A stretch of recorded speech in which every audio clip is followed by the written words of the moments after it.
Don't you say that name. It's not Groguing on you? You didn't... Oh, it did not Grogu on me. You did not like my awesome tweet when I tweeted that, and I'm mad at you. And neither did our podfathers. Neither of them appreciated my tweet. I thought somebody would like it. I didn't see it. You know, I gotta go Chloe, back and look. Chloe I from gotta Girls pour Con through your Canon. profile like some kind of stalker and find the damn tweet and like it now. Thanks. It's literally my last tweet probably. Part of Double P Media, doublepmedia.com. Spoiler alert, when this podcast talks about the books of His Dark Materials, it does so in the context of the most recent book. And when it talks about the television show on the BBC and HBO, it does so in the context of the most recent episode. You've been warned. You're listening to The Dust, a His Dark Materials podcast.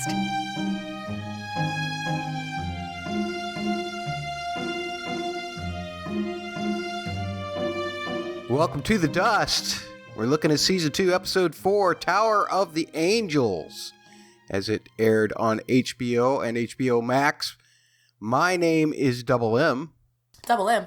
That's Matt Murdock, and I am, as always, joined by someone who makes sure to back into a public bathing area anytime there's someone of the opposite sex involved. It's Holly. Hey, Matt, how's it going? I'm doing great. I see that you and I might have some differing viewpoints on this episode, so that should be fun to discuss. As I said, the episode is Season 2, Episode 4, Tower of the Angels. It was written by the showrunner Jack Thorne, and here's a name that I am sure to butcher, Namzi Khan, or maybe Namzi Khan? I'm not exactly sure. Directed by Lin-Manuel. Once again, that name, I'll butcher it the other way too. Wilhelm. There we go. Your synopsis is Will and Lyra make a plan, unaware of the dangers or the costs involved. That sounds pretty one-dimensional to me.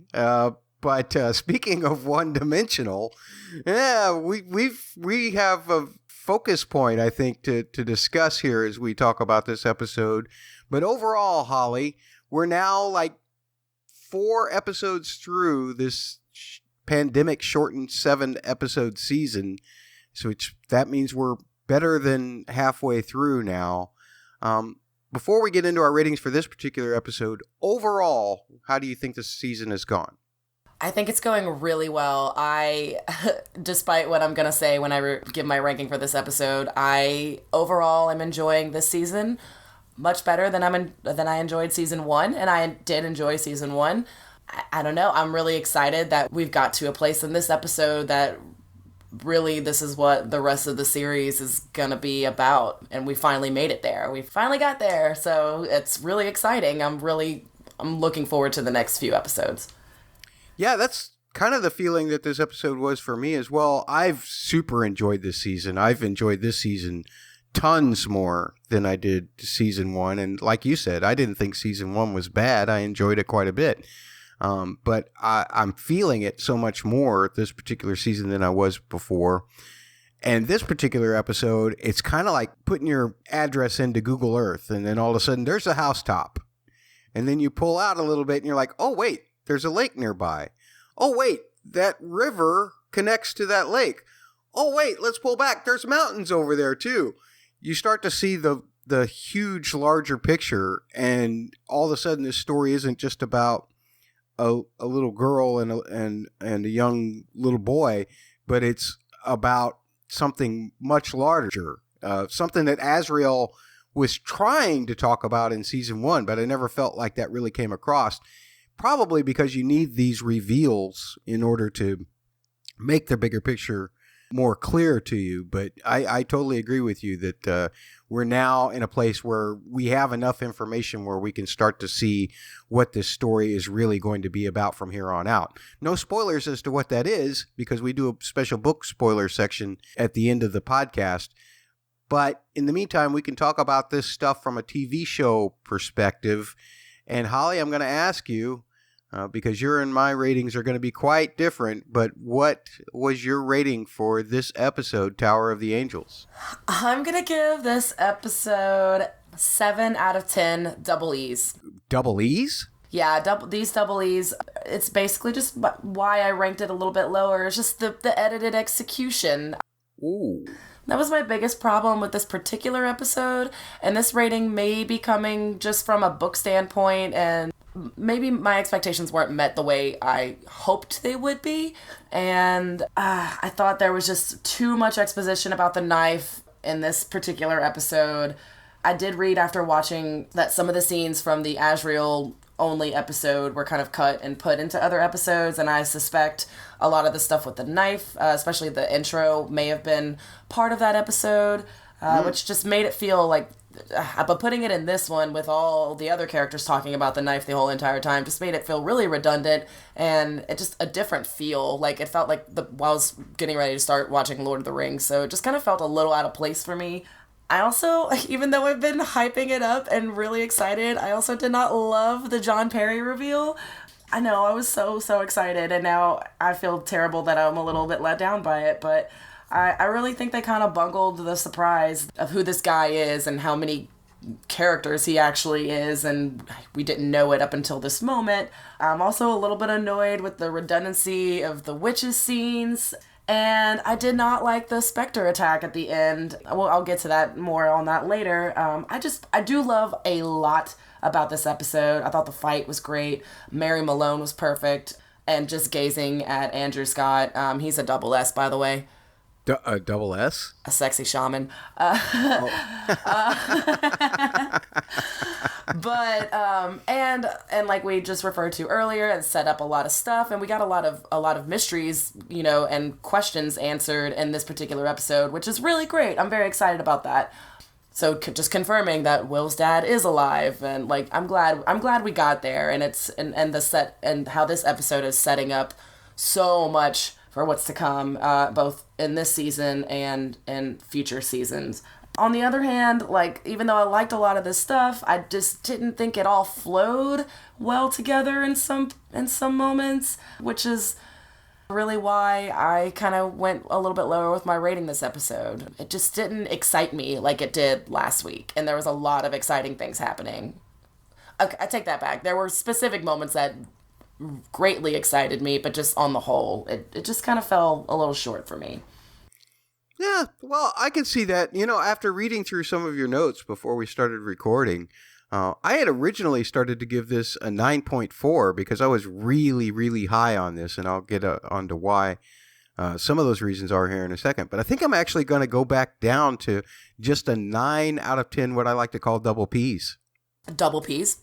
Paradisi Padawans. Oh, yay.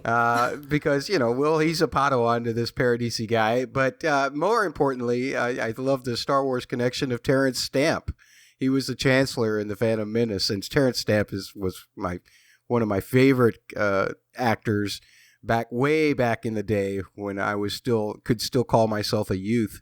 Watching Superman 1 and Superman 2 when he played General Zod. So I was super excited to that. That guy I think he was born in 1938 or something like that. So he's been around for a long, long time.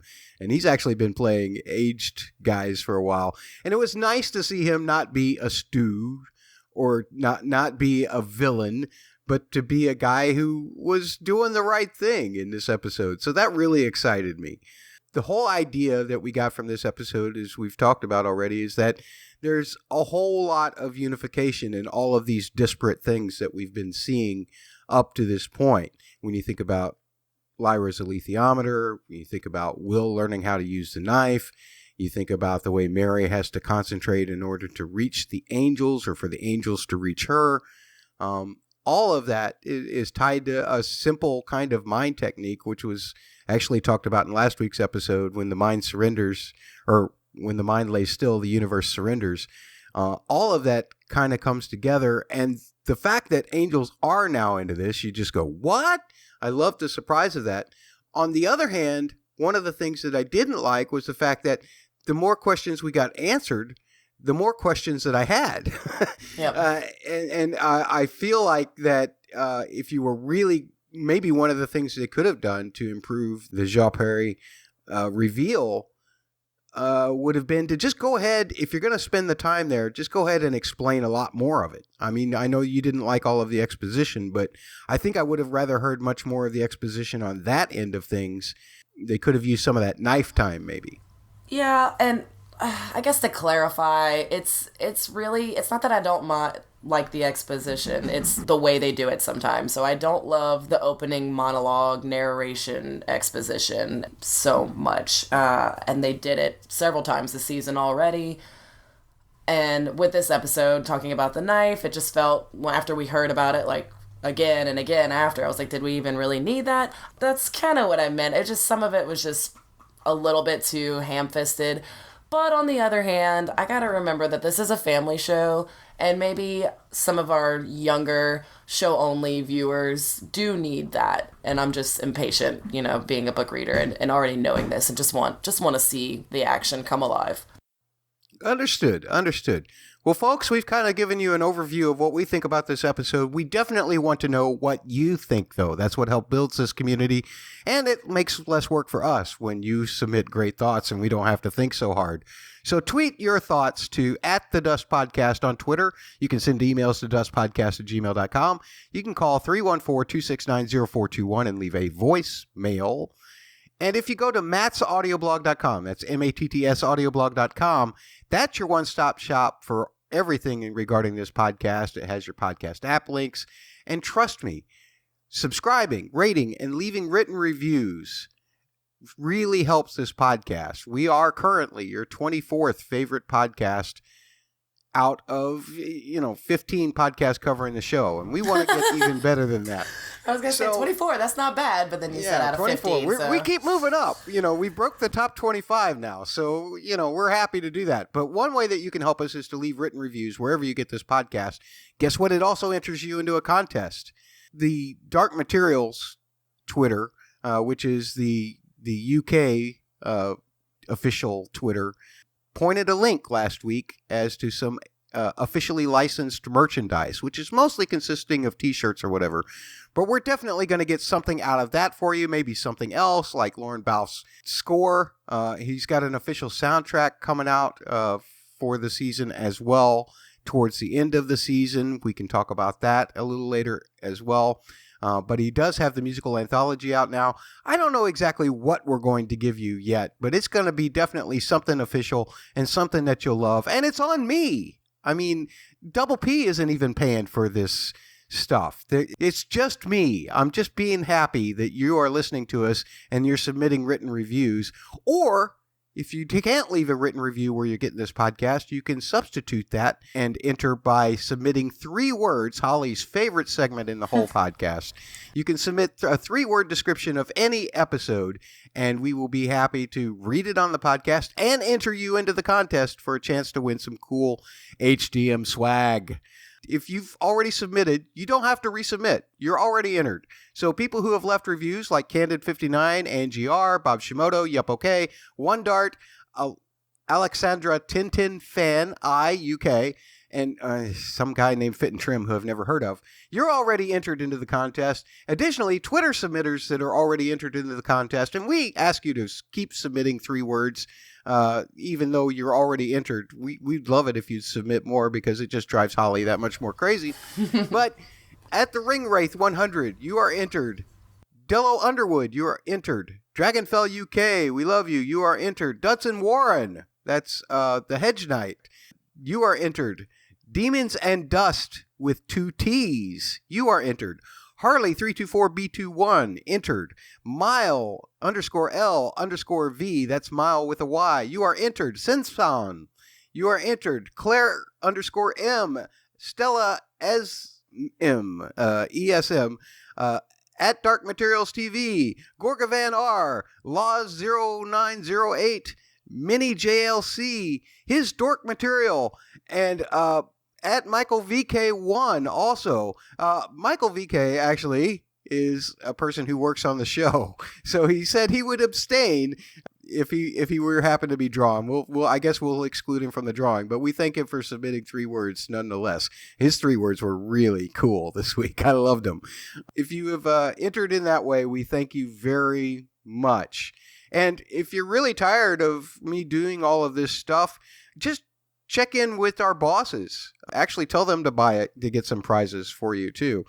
At the word double, the letters PHQ on Twitter and Insta. You can go to facebook.com, the word double, the letters PHQ. Be sure to check out their Parsec Passion podcast covering the Star Wars, The Mandalorian on Disney Plus right now. That's Bubba and Catfish. I do musical analysis for that show too, so I'm happy to plug it anytime because you get more me. That's a double M. And I really appreciate that you listen to them. Be sure to check them out. Tell them I said hi. Whew. Did I get it all out, Holly? Is that everything? FITTENTRIM. Oh, yeah. Be sure to check out the YouTube as well. Our videos are there. You might occasionally see our waving hands and our smiling faces on some of the videos there as well. So we appreciate you doing that. Again, search for Double P Media on YouTube. That's the word double, the letter P, Media on YouTube. Or as Holly alluded to, you can just go to youtube.com/user/fit and trim. That's FITTEN. TRIM, as she whispered quietly. I was going to say it with you, but okay. Well, I was waiting for you to say it loudly with me, okay. But that didn't happen. So we'll just move on. Are you ready to get into this episode, Holly, and diss it properly like you've been waiting to? I feel like an ass, but yeah, let's do it. All right, let's go.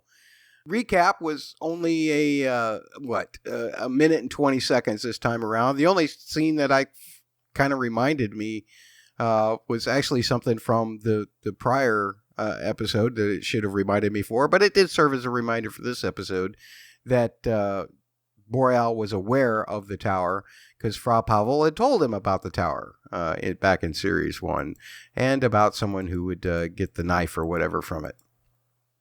And then we get into Holly's favorite part of the whole episode, the Angel Zephaniah. Who was also the angel that narrated the beginning of Series 2 that I thought was actually Ruta Scotty. But no, it is Sophie Okonedo, that's the actress, that is telling us, and I'm going to say all this verbatim, 300 years ago, a guild of philosophers became curious about the bond between the smallest of atoms. They forged an instrument, a knife, that in the hands of the right person could cut the very fabric that joins worlds. They christened that person the bearer, and the knife they called the subtle knife. The guild built a tower in the city of Chittagaze, a monument to the knife, which they hid within it. They kept its powers secret, but had a choice: use this knife for the benefit of all existence, or just for the benefit of their own. They chose badly. A strange evil force crept out from the shadows, Specters. Then came Azrael's great tear in the sky, and with it came a mass flood of specters, a pestilence. Those that had survived fled. The subtle knife was born of hope, but used with greed, and yet, in the right hands, it could still save us all. Wow. You know, the only problem that I have with any of that dialogue wording was, when they chose badly, I wanted to go for the Indiana Jones reference and say they chose poorly. But no, I would imagine Paramount probably wanted to keep that phrase for themselves. And so they said, no, you can't use that. I don't even remember in the books if that was even used at any point. But nonetheless, that was my one nitpick at the dialogue. The visuals that you see as all of this is being spoken. You see stars and the creation of the knife. Then you see Chittagaze in older and more populated times. Then you see a model of Chittagaze within the building, which is, we figure, is the tower itself. You have a room with text in it. You see the text up close. I love these words. Beware the specters. Seek only life and leave only death. Specters of indifference. Then there's a statue of a hand with two rings, but the ring finger and the pinky fingers have both been cut short. That's significant later on in this episode. There's all kinds of riches that she's talking about how they used it just to steal stuff, the knife. And then you see specters attacking people in Chittagaze, specters surrounding the tower. Then you see abandoned Chittagaze, and then someone is walking around in the tower. That would be the boy, who is credited as Tulio in the credits, that Will is watching from his own little benchmark. And then the credits begin.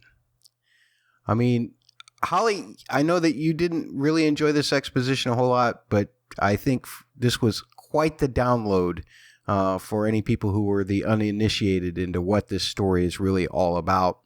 And man, I can't even begin to understand this thing in terms of like quantum physics or string theory or all this other stuff that Mary Malone might use as far as cutting the smallest particles. To me, it's just all magic, which is what I love about this story. It doesn't have to be. I mean, you can find a scientific explanation for it, but again, it's mainly just magic and faith and all of these other kinds of things that people put their way in. Another thing that I do know that I really want is one of those Chitagaze boats, because I love the way those sails look. They were awesome.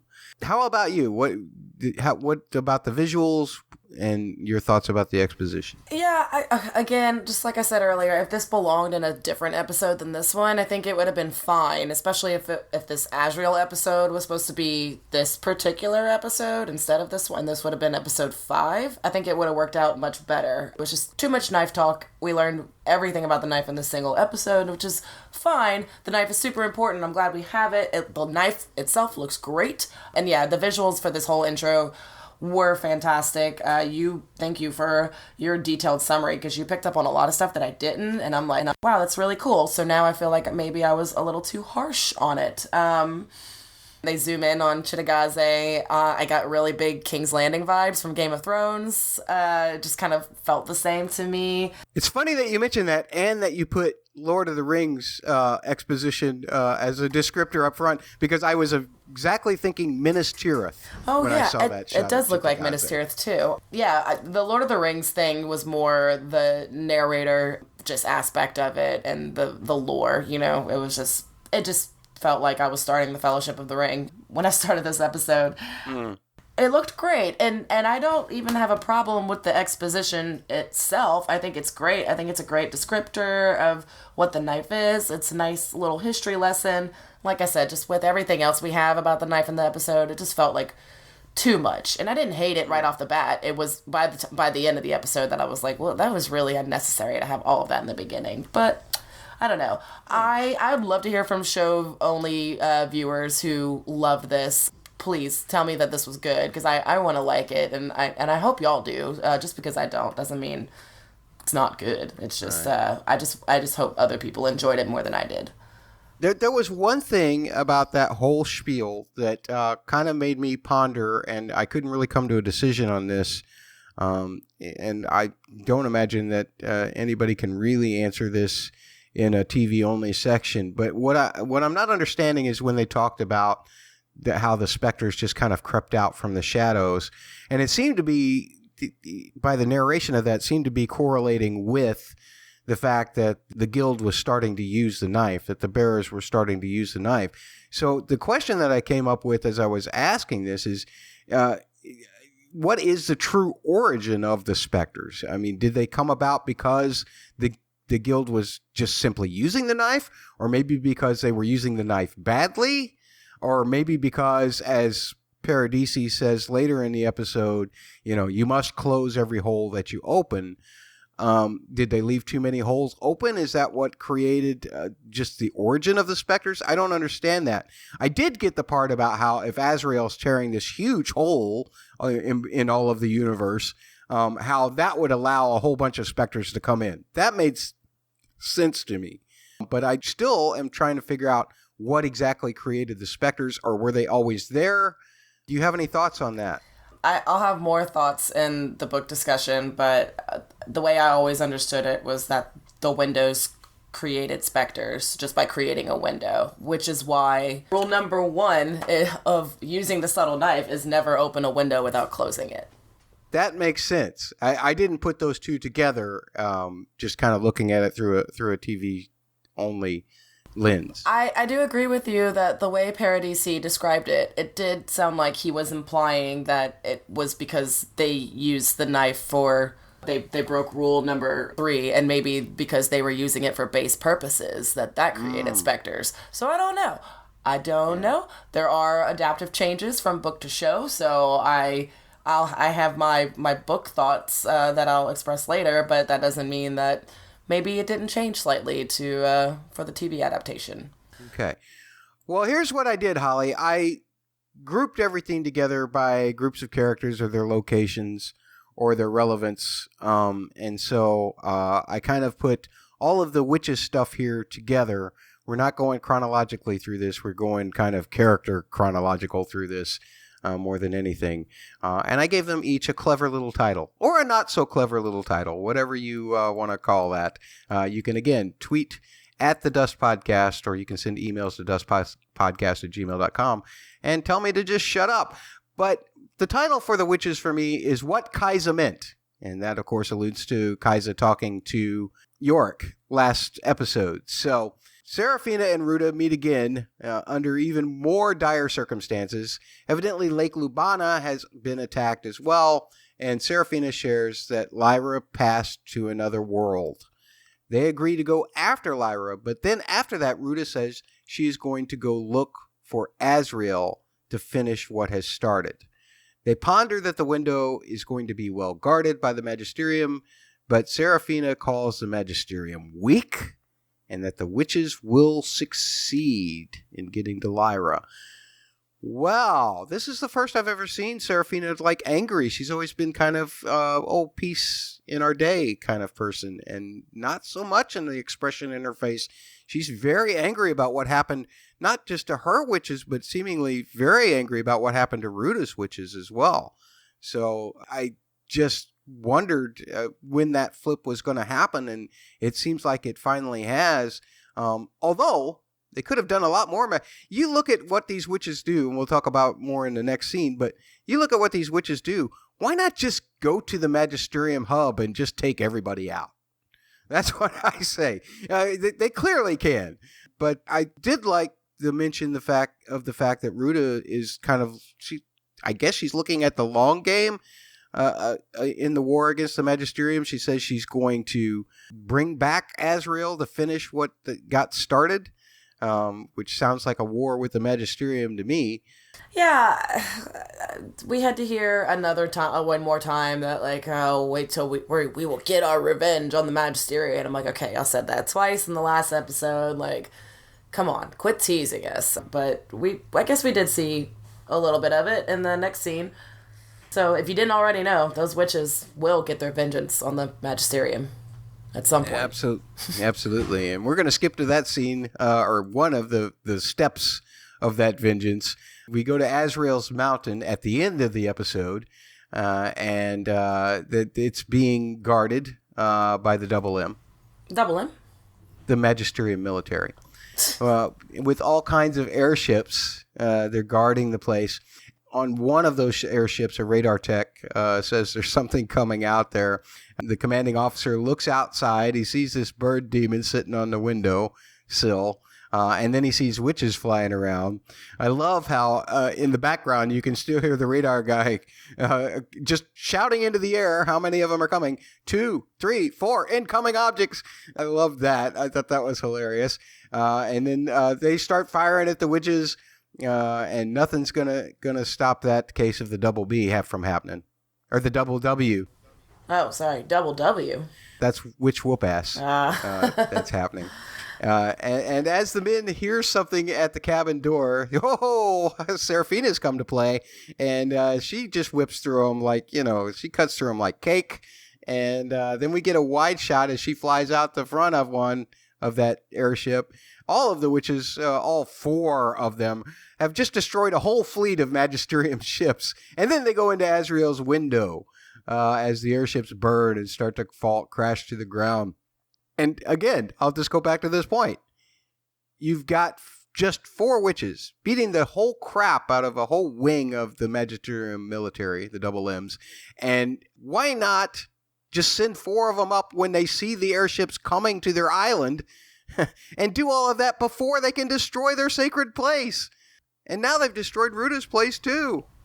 Yeah, I find it strange that they took no defensive action when they were being attacked, and they just kind of let the Magisterium destroy their lands. But it was nice to see Seraphina kick some ass this episode finally again. So I'm not mad about that. I enjoyed watching her cut through all those folks. Yeah, and when you consider her reluctance in regards to that, she didn't seem that reluctant at Bolvanger, which I thought was cool because, it was children. But then she'd had a lot of reluctance up until these moments, and in this episode, the switch finally got flipped, and she went for it. By the way, the other two witches that went with her were credited in the credits. I don't recall them having any speaking lines, but Lena Felt and Rena Mitty. I'm gonna butcher names all episode, but those were the two names of the witches that were accompanying Ruta and Seraphina. Are you glad that we finally got some action instead of just redundancy there, Holly? Yeah, that's all I have. Okay. Well, I'll tell you what. Seeing what those witches did to the Magisterium, that made me really hungry. It made me want a bacon sandwich. I love bacon sandwiches. Well, we'll move on to Lee Scoresby's storyline and the bacon sandwich storyline as the shaman is holding the ring, used evidently to summon Scoresby. Lee and Hester are making their way up the river, the Yenisei River, and then they end up into kind of a area where it's kind of whittled down to a stream and kind of a swamp. Hester's like noting kind of a little bit of the weirdness and that they must be closing in on the target. And Lee's had enough of the bugs. And all of a sudden, this demon or this talking bird, I guess it's an osprey. Is that correct, Holly? That is correct. All right. It meets with them. It sits on a branch waiting on them and says that they're on the right track and to follow her. And that's, of course, after noting that she expected them to be more hare than tortoise, which, of course, sets Hester off. Hester's got some pretty cool lines in here. One that I thought was cute. A dead end is a new beginning. I don't know how that makes any sense, but I did like his line. But my favorite line from it, that whole bit, was Lee talking about he never wanted to see the sky so bad in his entire life because, of course, he's an aeronaut. He wants to see the sky. He's ground locked. It's not fun for him at all. And this demon, Japari's demon, is, you're going to have to help me with this pronunciation, Holly, Cyan Kotor? That's how I always say it in my head. Okay. That is one of the people that you were looking forward to be on this show, Phoebe Waller-Bridge. Yes. Who played the droid in Solo, one of my favorite portrayals, that was for sure, in that movie. And she's the star of Fleabag on Amazon Prime. Highly recommend watching it. And if you are a Andrew Scott fan like I am, you get to see him in season 2, and they get to play off each other. And it's great. It's so great. Ugh. Love it. Hot priest. Hot priest to hot shaman. Sorry, go ahead. Oh, no, I should have just stayed out of the way of that. But because of the reveal of this, I just simply don't understand how this Japari even has a demon if he turns out that he is indeed John Perry, and we know that John Perry is Will's dad. You could come up with some really crazy fanficky ways as to how that might be possible, but to me, I just don't understand. I just don't understand if I'm a TV-only person. I just don't understand yet what is going on. Not only that, but it seems like if you take a look at that wide shot and how far away the river is from where Japari is actually holding the ring, separation doesn't seem to be that much of a problem for him either, in terms of a demon. No, he's kind of like the witches in that regard, where his demon can travel far from him. Yeah. I don't understand. Did this demon just grow out of John's ear and take off flying one day? What happened? The book explains it just like they did in the episode, that and the dialogue when he's talking. We're not there in our notes yet, but the way he describes it in the scene is like how he was surprised to have a demon and that she'd be female and beautiful. That is straight from the book, and that is pretty much the only explanation we get. I hope they go into more detail if they have time. Maybe he talks about how he came across his demon a little bit more. Because it'd be interesting to see if Will just happened to step through Lyra's world, if his demon would just appear at his side or not, or if he'd have to like pretend to have one, or something. Yeah, I loved Sion Couture. I like the sarcasm when she's with like you mentioned earlier, when she speaks to Lee, and I hope we get to see more interactions between her and John Perry. And I also really liked this scene when Lee's on the boat. I think it's like the first part of the scene, and Lee's theme playing in the background was just really beautiful and nice. So I loved it, Mr. Balfe. Thank you. Awesome. Glad that you really enjoyed that. So did I. Speaking of Lee, he doesn't get his bacon sandwich that he really desperately wants right away, but he does find Stanislaus Grumman. No, wait, John Perry. No, wait, call me Jean Perry. Sion Couture has led him to a residence where Grumman / we'll just call him Jean Perry because that's what he wants to be called, Jean Perry. And he confirms all of the names that he goes by except for the John Perry one. And of course, it's the Jean Perry that he identifies with most. I can think of, anytime I see Andrew Scott, the only name I ever want to call him is Moriarty. So I may just refer him to as that in the rest of the podcast. I'll try not to. Moriarty, Hot Priest, Jean Perry, Grumman. Wow, that's a mouthful. That's way too much for me. I can barely say the at the same time or right after and I the. As Zoparis prepares the, for some reason, strangely anticipated bacon sandwich, Lee explains that he's come a long way to look for Grumman, but the shaman shows Lee the ring. It's a ring that was once Lee's mother and says, no, I summoned you. You didn't come to me. I brought you here. It makes Lee suspicious, as it would me. First of all, where'd you get my mom's ring? But Jean Perry says, sit down. I'll explain. We never get the explanation as to how he got the ring, Holly. No. We never get it. Oh, once again, we don't really get a good explanation in the book either. I wish I had more answers for you. And again, like I talked about earlier, maybe on their journey in the next episode, he's going to just spill all the tea about how he got the ring, how he got his demon, all these unanswered questions. So, well, my bigger question is actually, Lee, if this ring is so precious to you, how did you lose it 20 years ago? Well, I just assumed that meant he hadn't seen his mother in 20 years.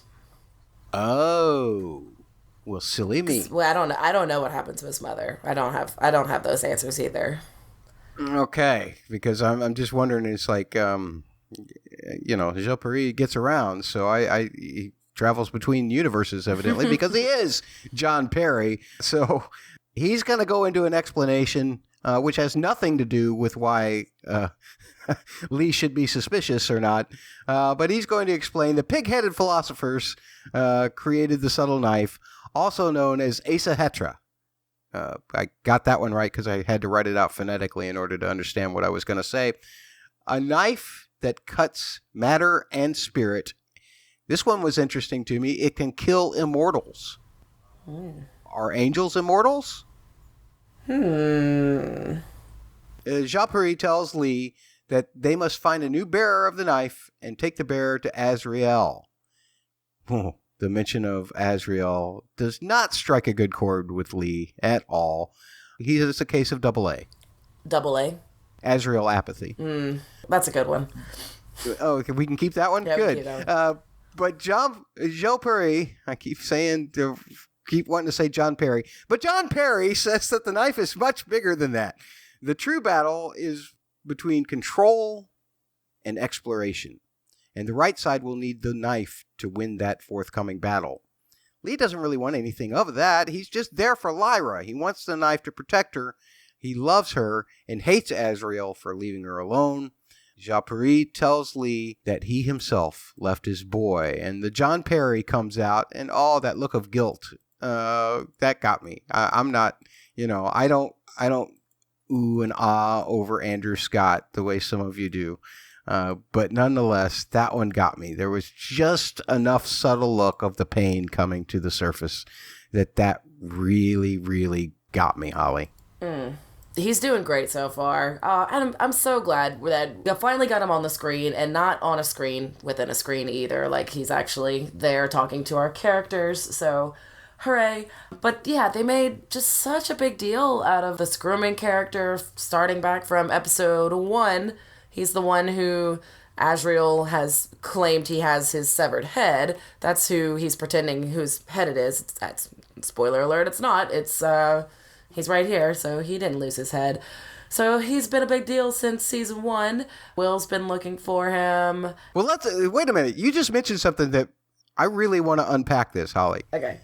We knew, and we know Boreal knows, that Stanislaus Grumman was not dead. We, as book The readers, audience, knew that. yes. Now the question comes to me as far as Azrael goes. Was Azrael just pulling a con on his fellow scholars at Jordan to get some money for his project? Yes. Is that what the math that we're supposed to do here? I think that math checks out. Okay. Wow. 2 + 2 does equal 5. Excellent. Jean-Pierre does explain that he left his world and his family because he thought his work was too important. That sounds familiar. He thought about going back, but the window he had used is closed, so he became Grumman to study, and then a shaman to study, and then he discovered he had a demon, and his world seems closed to him now, is what he says. Jean-Pierre wants to leave a world behind where his son that he left behind has the freedom to think for himself. Lee says that he will help Jean-Pierre find the bearer, which is who he needs to find, if he swears that the knife will protect Lyra. And he wants Jean-Pierre to swear on the love that he has for his boy, who we know now is Will.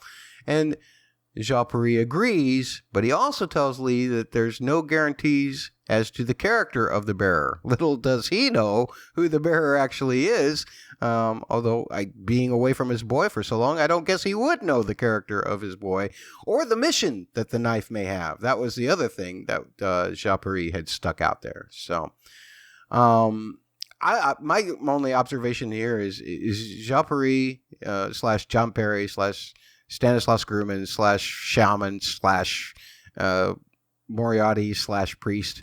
Is he trying to challenge Azrael for Father of the Year award? I still don't think he comes even close because Azrael was willing to kill his daughter. He didn't want to do it, but he was willing to do it at the end of last season if it had not been for the fact that Roger was there. Oh, the only good thing Azrael has done as a parent is abandon his daughter at a college, and that's it. That's the best thing he did for her. Kept her away from her mother.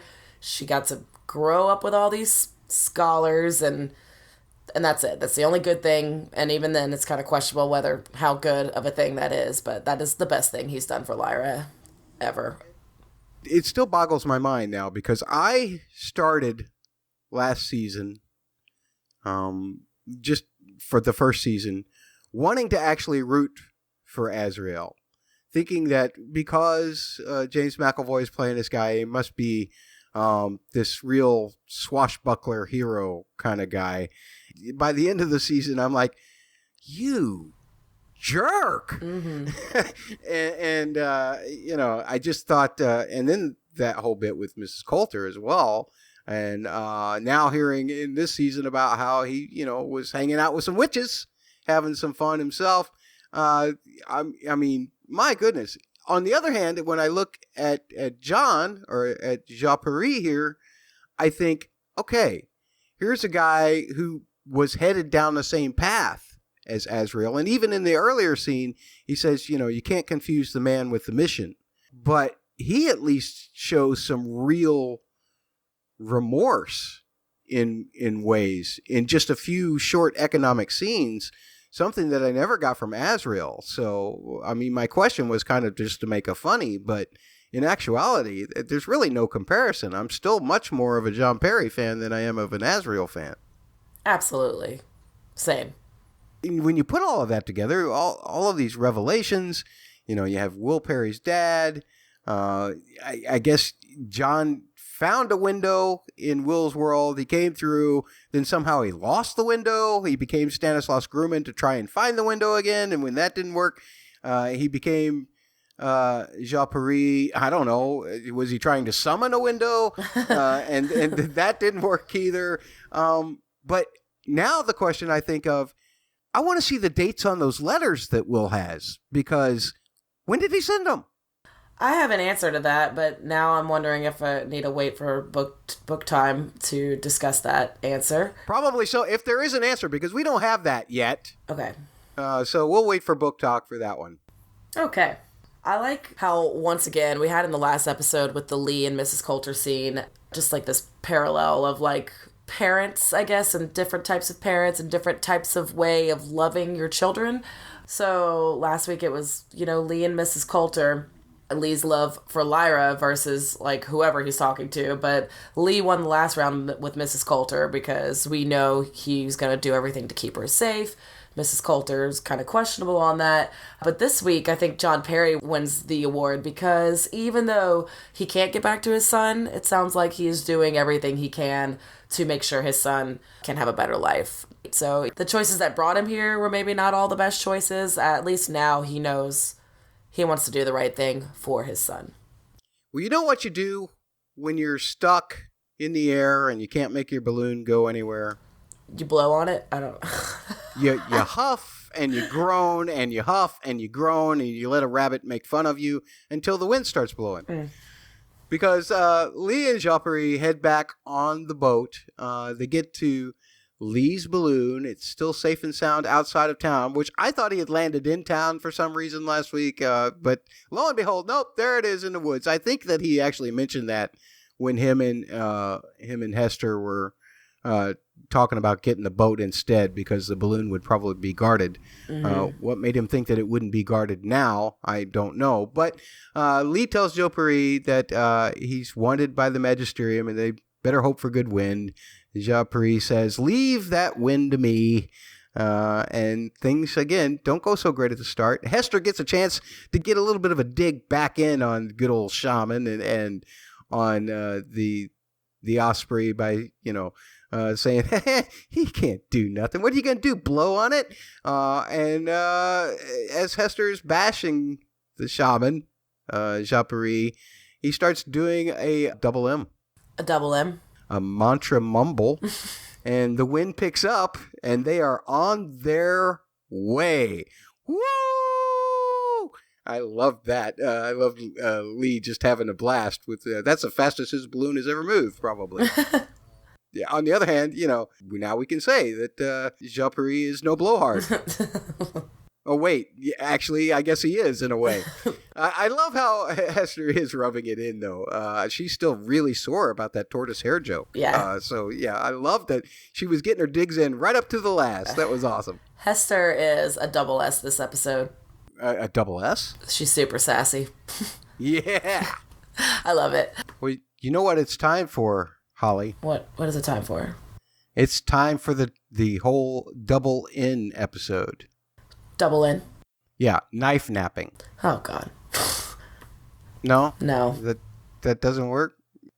Is knife with a K? It is.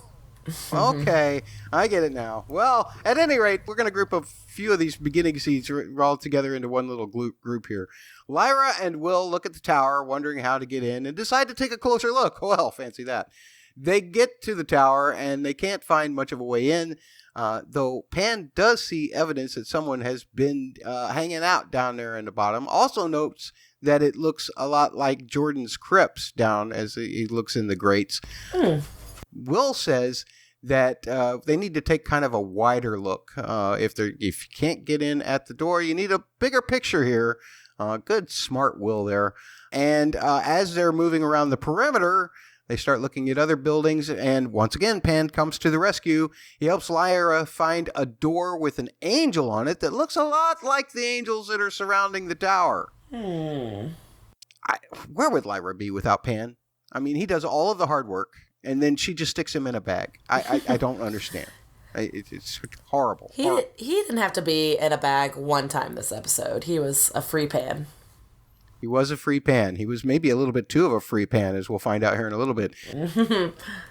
The thing I didn't understand about this is like, why didn't Lyra just have him change into a moth like he did in, say, like Mrs. Coulter's apartment and go a little further and look? And then I thought, well, maybe there's been some kind of unspoken thing said between Lyra and Pan, or at least unspoken in this scene.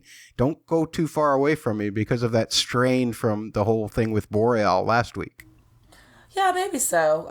I'll have more to say about this in the book time. Okay.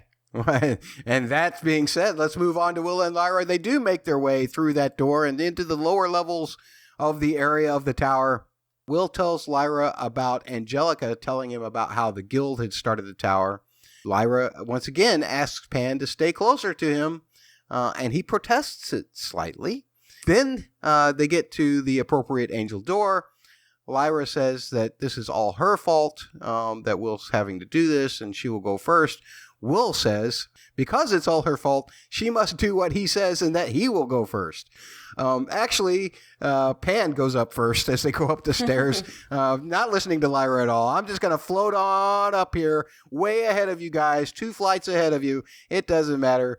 And they go into another chamber once they get up those stairs that has more altars and texts and statues. And that seems like this whole place is nothing but altars and texts and statues. Again, I'll say this, that whole separation thing between Lyra and Boreal last week, I love how they made that have a lasting impression on Lyra in this episode. I thought that was some good continuity. I like that a lot. That's a good point. I didn't pick up on it like that was the reason why, but I hope that was the intention because that does make some sense. I just didn't, if I'm being honest, I didn't think too much about that this particular episode. I have more to say about this once again in book talk because I do have some other gripes about parts of this scene and dealing with that, but from what I saw, I wasn't really getting that he was doing that on purpose, like trying to, be too far away from her, or that she was feeling any kind of discomfort because of it. Oh, okay. It was just that line that I think Pan said something to her like, "What, are you scared?" or something like that. It was weird. It was just a weird kind of snarky kind of line that Pan said back and I to her. guess if you go back to the first episode when they're running around in the crypts, Lyra, or they're going to the retiring room, like Pan's the one that's more cautious and Lyra's being more adventurous, and they flipped their roles here a little bit. Okay. Speaking of flipping, there's going to be some lots of flipping going on here in just a minute, because Will makes his way through a floor door to the top of the tower with Lyra and the red panda. Love it. Panda. Close behind. And they find an injured old man who introduces himself as Giacomo Paradisi. I don't know if I said that name right. Giacomo. Forgive me. Giacomo Paradisi. He says he's the bearer of the knife, but that the boy has stolen it. Folks, the boy is Tullio in the credits. This is the same Tullio that Angelica and Paolo had talked about or tried to cover up in prior episodes. But Tullio suddenly emerges with the knife, and he starts swinging it wildly. And it just happens to go across a golden angel statue's wings, and it cuts those wings clear off, to pretty much to everybody's shock, except probably to Paradisi's. And Will and the boy end up struggling for the knife. Pan tells Lyra to help, which does give Will the upper hand for a slight moment. The knife does come loose, and as Will starts to try to get it, the other boy crushes him into a window. We saw that in the trailer. And there's a very small ledge outside the tower that they're hanging on. Paradisi helps pull Tullio back, while Lyra has to catch Will by the shoe, which remarkably doesn't fall off of his foot, and he just falls to his death.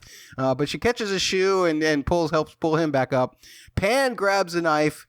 Then Tullio kicks Pan, which it just sends Lyra to the ground as well. But as Will tries to get the knife from the boy strikes Will, and Will ends up losing 2 fingers. Hey, just like that statue that we saw at the beginning. That's weird.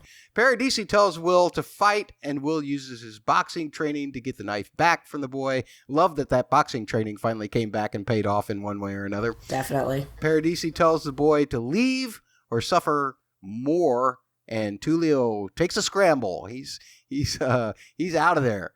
Will then passes out, as anybody would who lost 2 fingers that suddenly and just fought for their death. Then he wakes up and he's got Red Panda in his face. So cute. Lyra and Paradisi are looking over him, and Paradisi gives Will a stiff one, some brandy, and shows Will that he's lost the exact same fingers.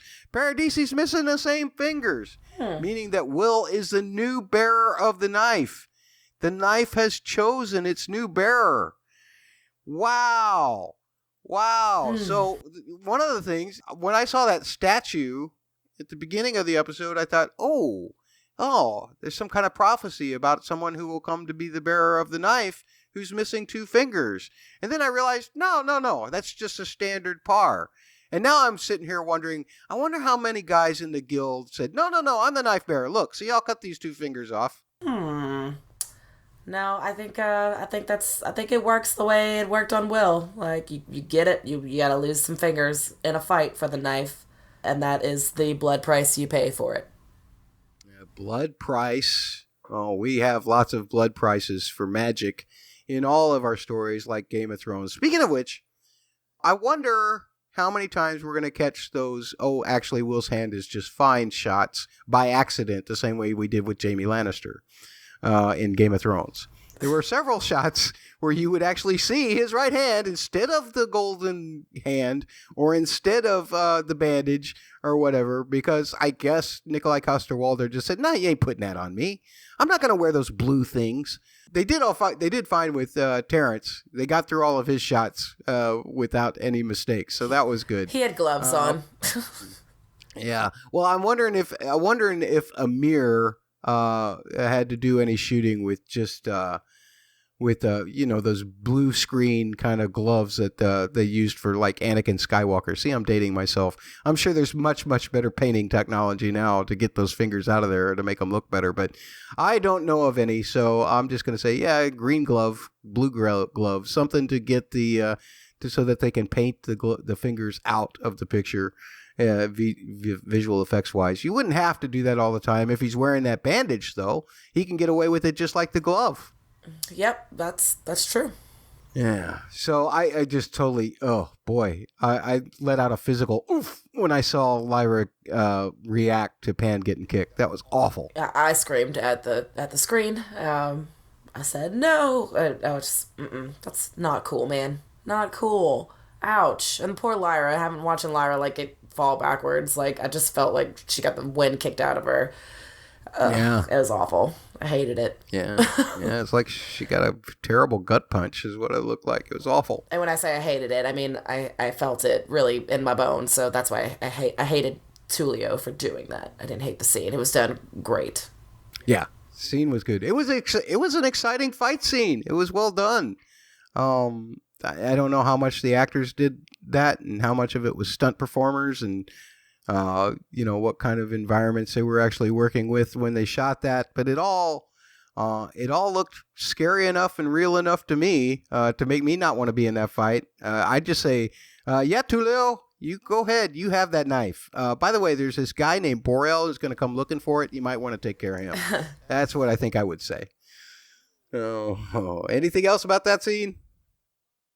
Yeah, I would. It's actually in your notes about Paradisi recognizing that moment, like when Will gets his hand cut off, or his fingers.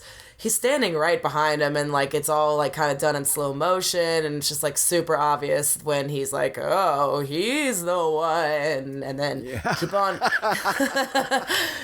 keep on fighting, boy. And I was like, all right, yeah, okay. Of the fight scene, that was probably like the strangest part for me. Just I was taken out of it just a little bit just by that, but It's fine. I thought the scene overall was done very well. When they go crashing through that window is really intense. I loved that. Well, after Will's a little more recovered, Paradisi tells Will that the blade has two sides, that one side will cut through anything in the world, and Lyra recognizes that color as being similar to the intercision blade at Bolvanger. That's scary. The other side can actually cut between worlds. To use it, one must center their mind on the edge of the knife. The mind cuts as much as the knife. And, like all Padawans their first time around, Will tries and fails. He's going to have to summon the Force a little better. But Pan suddenly reaches out to Will and kind of lets Will touch him. Everybody kind of takes a jump. I don't know if Terrence Stamps did. I don't know if Paradisi did, but everybody else jumped.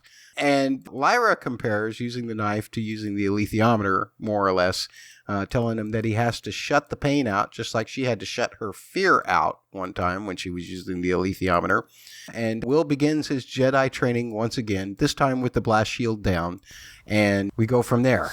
This time he has the knob from the Razor Crest, and he's an object he's more comfortable summoning. Just kidding. Don't you say that name. It's not Groguing on you? You didn't... Oh, it did not Grogu on me. Pan said that he wanted this to happen. So does that mean that part of Lyra wanted that to happen too? Because this big taboo is now a gesture of what? Holly, I don't understand. Once again, Pan seems to know more than Lyra up to the moment that it happens. Have you ever done something that you were told you shouldn't do because it's really bad, but then when you do it, you're like, oh, that's not a big deal. Like, that wasn't that big of a deal. Like, why is everybody, like, going crazy about this? That's kind of how I imagine that moment felt for Lyra. Because she kind of like was like, whoa, that was weird. But then she seemed to kind of like shake out of that moment pretty quickly too, and be like, okay, so I don't know. Pan knew he needed to do some comforting in that moment and decided that was the moment and it was okay. And just a few episodes ago, in the first episode of this season, Pan, the first thing he said to Will was like, he does know not to touch me, right? So, I think both of them just screw up a little bit in that moment. And obviously, we've now tied that whole philosophy, as we talked about at the beginning of the podcast. It's like everything you do regarding the quantum realm or regarding dust or regarding dark matter or shadow particles, or now even cutting in between worlds, the fabrics between worlds. It's all about just letting go. Let go, Luke. Let go. It's just one of those things you have to place your mind in this state of putting your mind on the edge of the knife, or putting your mind in a state of, what was it? Anticipation without expectation, or something like that. Negative capability. And also, I thought about that quote from Mary when she was reading the book about the I Ching last week. To the mind that is still, the whole universe surrenders. And Will is literally able to cut into other universes when he keeps his mind still. All he needs now is a kyber crystal to continue his Jedi training.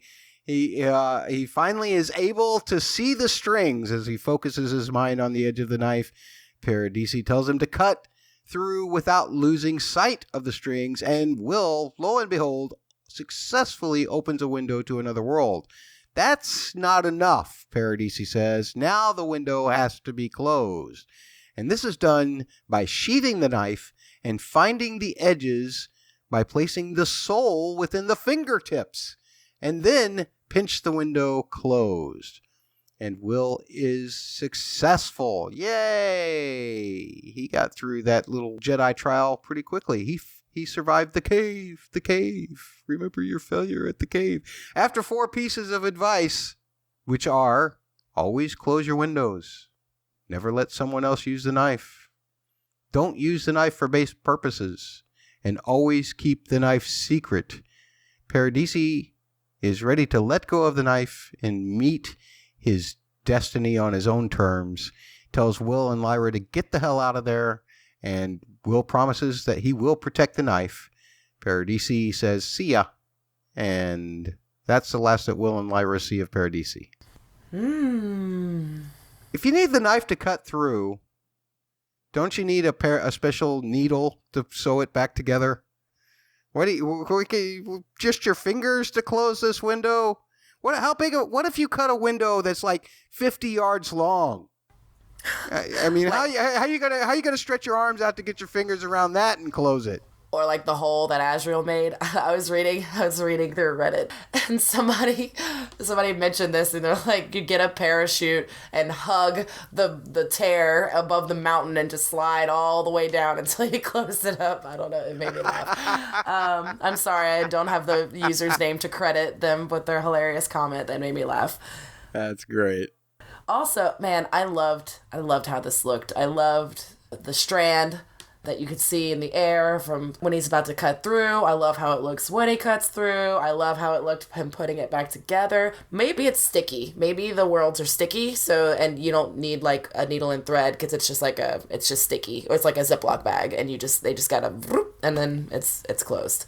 Also, now that we have seen this and what it looks like when you cut through worlds, go back and watch the intro, because now, after we zoom away when it's showing all the worlds stacked on top of each other and they kind of compact until they are these stringy lines, and I'm sure I've said this last season when we first started watching the show and we're trying to guess what was going on in the intro, but this basically just confirmed that all of those strands we're seeing near the end of the intro are all the different worlds, and there are so many. So I like how we're over halfway through this season and the intro can still surprise people, and now people can watch next week and be like, oh, that's been there the whole time, and now we know what it is. Isn't that neat? That is neat. That's a great little way to sum all of that up. Well, Will and Lyra are headed back to the tavern, and Will looks up at the tower. He's still drunk from the brandy, so he sees a few wisps of the Specters, and Lyra hurries him back towards their place because she doesn't know what he sees, and she's not going to stick around to find out. But in the tower, Paradisi takes a little vial of something, probably poison. The Specters start to surround the tower. The windows broke. They can come in now. Uh-oh. One of the Specters comes in. It's going to, have a nice little snack of Paradisi, but Paradisi ruins the meal by dying right before it can attack, and then the Spectre just becomes uninterested, and the group turn away from the tower. Tulio makes his way around town. He knows that he's not in a good state to be in outside like that. He's trying to find some shelter. He's busting on some doors. He does hear Angelica's voice calling, and he calls out to her, banging on her window, but she ain't listening. And so the Specters swoop in, and they whisk him away violently. Woo. And then we see Will in a tub. He's in pain. Lyra has the same decorum that Holly does. She backs into the room and leaves him towels without looking. And then she sits down and apologizes to him. She tells him about the alethiometer, speaking of his connection to Chitakaze. And now she understands that it's because of the knife. She asks him what he wants to do, since he had told her that he was in charge earlier, and he says that they will steal the alethiometer back together. And she says, "Good night, Will Perry, bearer of the knife." And he says, "Good night, Lyra Silvertongue." And she goes upstairs as he lays back in the tub and looks up at the ceiling, still in pain. He's already plotting to break Rule 3. He's going to use the knife for base purposes. What base purpose? Lyra and the alethiometer. That's not a base purpose. She needs the alethiometer. Does she? Yes. It's part of the prophecy. She's got to use that to do her thing. Who said that prophecy in this show? I got nothing, but you're wrong. Okay? You're wrong, I tell you. Okay. I'm still saying he broke rule number 3. That's not a base purpose. It is. She doesn't need that alethiometer. Okay. She doesn't really need that alethiometer. Sure. Anyway, also, I was very disappointed in the Tulio takeaway. That's a double T. Because in the introduction, we saw these really cool shots of these Specters as they just kind of swoop down on these people, and they're just stationary. And they're basically breaking them in half, and I wanted to see that happen to Tulio. But no, he just gets whisked away. I was disappointed in that as well, and I will talk more about that once again in book talk. That's where you're going to hear most of my anger. Well, I don't want to liken you to the golden monkey with your back turned to the bath. But going back to the bath scene here with Will, we saw a similar case of this in season 1, of course, when Lyra was getting a bath from Mrs. Coulter, and the demons had their backs to Lyra in that case. So this is a Lyra world thing, I suppose, huh? I mean, is it? I don't know if that's just a Lyra world thing to not look at somebody taking a bath. That's inappropriate. I thought it was adorable that Pan also turned his head. You know, he looked the other way. I thought that was really cute. My point is that you just don't go in and you talk to people in the bathroom anyway. Don't you? Hang on, I'm changing my what's worse for this episode. Uh-oh. Just kidding. Just kidding. Okay. And I'll tell you what, when they exchanged titles, I was just kind of meh on that. It didn't really hit me all that much emotionally. I loved it. Oh, you got to be kidding me. I loved it. It seemed kind of half-baked. It didn't even have the kind of warm, fuzzy feeling to me. It just kind of was like, yeah. It seemed forced to me. No, not at all. I thought, if anything, I thought Lyra was being a little cheeky with it when she said it. But when Will called her Lyra Silvertongue back, I was just like, oh no, that's earnest and so sweet and sincere. And I was, oh my God, I love them. Well, you may bash me for my feelings about the title exchange thing. But I'm betting that you're willing to bash me even greater for the way I group these storylines together, aren't you? Not normally, but I really enjoyed how the scenes with Lee and Bakare and Will and Lyra kind of paralleled each other. I don't love some of the cuts back and forth were a little much. Like, I think the first 2 Will and Lyra scenes could have just been like one scene. But I just liked how it followed Will and Lyra to trying to get the knife, and then on the other hand, we cut to these scenes where Lee and John Perry are just talking about the knife and learning about the knife bearer and what that means. So by the time like John Perry gets to the end of explaining it to Lee, Will is now the knife bearer, and unsuspecting, and John Perry has no idea that his son is actually going to be the one. So that's going to be a real fun surprise if they make it to them and we find that out about each other. That's cool. And I apologize for ruining that kind of build-up. They did build upon each other really, really well. I think that was awesome. I thought so too. I even thought it went on for so long, this back and forth. I was like, are we not going to get Mrs. Coulter this episode? And I was even I was like, you know what? I'm okay with this. She's so great in every episode. She steals so many scenes. Like, let's give her a break and let everybody else have a chance. But then sure enough, like, she's gonna appear. So, and I ain't mad about it. Her scenes were great too, but I noticed how long it had been since we had seen Mrs. Coulter, and I was like, this is weird. Yeah. Well, making mistakes like this in terms of grouping the stories is one of the reasons why I do not accept any money for this podcast. I feel like I'm way too amateur for you to give us a Patreon page or anything like that. There are ways that money can be given, though, and some of the money that can be given is funding Angel's research. So funding for Angels is our final storyline here. And Oliver has got his hands out to all of the wrong people. He's trying to fund Mary Malone's research. Boreal is getting the tour. Uh-oh. And he's brought to Mary's office after seeing the cave where evidently, she's doesn't have enough funding to where she can live in her house anymore, so she's got to sleep at her desk. But Boreal's Magisterium side shows in regards to his admiration of women. Boo, hiss. He also talks about funding from the fence, which Mary says, oh, no, there you go. Out the door with you. Boreal's miffed, but he heads out while Mary and Oliver discuss needing money versus whose money they need. And the missing Lyra as well. And Oliver now is a little miffed at Mary because he does, for all he knows, this Lyra girl's being made up. Or maybe she's just delusional from lack of sleep. And he's out the door, too. Now, I love Boreal's tactic here, Holly. I generally, most people aren't going to turn down defense funding research because there's no budget larger for anything, usually for a government, than defense budget. He made the mistake of thinking that Mary Malone wasn't a hippie, a peace-loving hippie.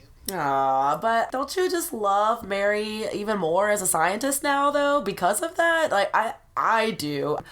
She's so pure, and she cares more about the discovery, so we really know, like, we already know what side she's on. Yeah, so did Einstein. Look how that ended up. Blah. And then she cares more about that than the money, and honestly, that's what I want in a scientist. That's the kind of person I want making discoveries. I want people doing things for the betterment of the world and not to make themselves rich. So, I'm about it. That's what this podcast is about, doing betterment for the world and not making money from it. Yes. Yes. Please write to us and tell us how we're making your world better. Just kidding. Also, Boreal letting his other world show a little bit as he weirdly compliments Mary on her work ethic. I just did air quotes. Y'all couldn't see it. I had the same reaction that Mary did. It felt and sounded so creepy. And he was so earnest that he had no idea how it came off.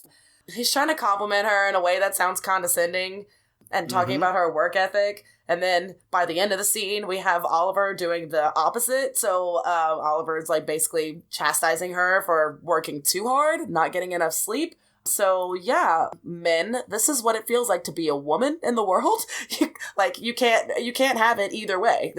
We lose. It's lose all the time. We're either working too hard and not caring about the things that we should be caring about, or, we just don't have enough of a work ethic and we can't do it because we're not as strong as men.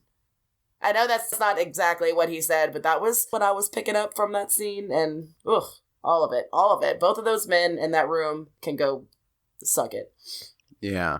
Especially for me, Boreal's, I didn't pick up on the other thing, but because I'm not a woman. I come from a place of privilege where I'm a man. Not only that, I'm a white man. So I've never experienced any kind of real negativity towards me in any way, shape, or form. But the whole Boreal thing, it's the Magisterium way, right? It's how men are so much more superior than women. So when a woman can do something that any man could do, that woman must have a sincere work ethic. This fantastic work ethic. And he thinks that he honestly thinks, I think, that he's being complimentary there. I agree with you 100% because of the world he came from. And our world has a little concept of male privilege. Like he has even less of an idea. So, yeah, which makes me wonder how many times Mrs. Coulter has had to roll her eyes where he couldn't see it, or bite her tongue where he couldn't see it, because he thinks that he's really buttering her up, and she's just going, ugh, you creep. And that whole world that she lives in is a creep. Yeah, we'll get to that when we get to their scene, but yeah, it's funny, and I don't know. That was what I took away from the scene, though, is how we got both ends of the spectrum of how women can be treated, just in the same 2-minute scene. I thought that was good job. I don't know if they intended that or not, but that's what I took from it. Oh, that's very insightful.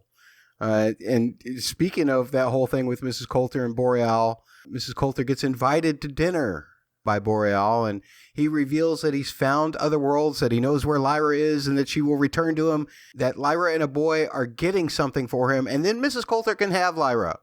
Coulter is ready to see new worlds. Boreal gets a little double S. Double S? Sneaky snaky with her.